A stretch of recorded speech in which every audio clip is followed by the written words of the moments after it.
Nani yote tena anaingia bila hodi? Hodi ya nini na wewe bana hapa kwa mwanangu? Mimi nakuja kwa mwanangu hapa nipige hodi tena. Sasa ndio ingie bila hodi kwa hiyo. Vipi, mbona umekaa kinyonge? Asante. Umekula? Hamna bado sijala. Bado hujala? Shemeji. Shemeji. Be. Hebu njoo mara moja. Shemeji, karibu. Usinichangamkie. Huyu mbona jamaa mpaka sasa hivi njaa? Shemeji. Hakuna cha lakini. Yaani wewe mchizi huyu hapa sisi tulikuwa naye tangu kitambo. Hamna. Wewe hamna cha sikiliza. Wewe unasikiliza wanawake unaogopa. Yaani unaogopa kumwambia ukweli. Wewe unataka ukonde hapa.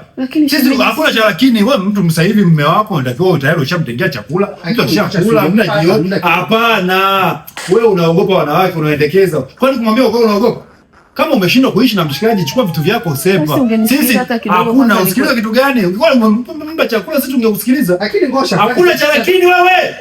Sikiliza wewe. Wewe unakuwa mjinga, unakuwa bwege, unawasikiliza wanawake, unamwogopa. Mchane huyu. Wewe sikiliza, huyu mchizi wetu. Sisi tunajua kabisa kwamba mchizi alikuwa anakula vizuri. Huyu wakati uko mahusiano na nani na yule Ashura, alikuwa anakula kwa wakati. Ashura mbona alikuwa anajali? Yule Ailini yule mimi nimemkataa Ailini, tena kwa anatona hela zake, alikuwa kama saki. Wewe sasa hivi wewe tumekuchagua wewe alafu mtu mpaka sasa hivi ajala. Kweli? Sasa wanahusiana nini? Acha mambo ya hivyo bana. Hamna mchane. Nisikilize ngosha. Mchane wanaacha kumogopa. Kama vipi asepe. Wewe ukaa mpaka sasa hivi. Shemeji, lakini mbona unakuwa hivyo shemeji? Kweli bwana. Mume wako bwana, mume wako alikuwa mume wako umeshampa chakula. Baby. Safi ile pili.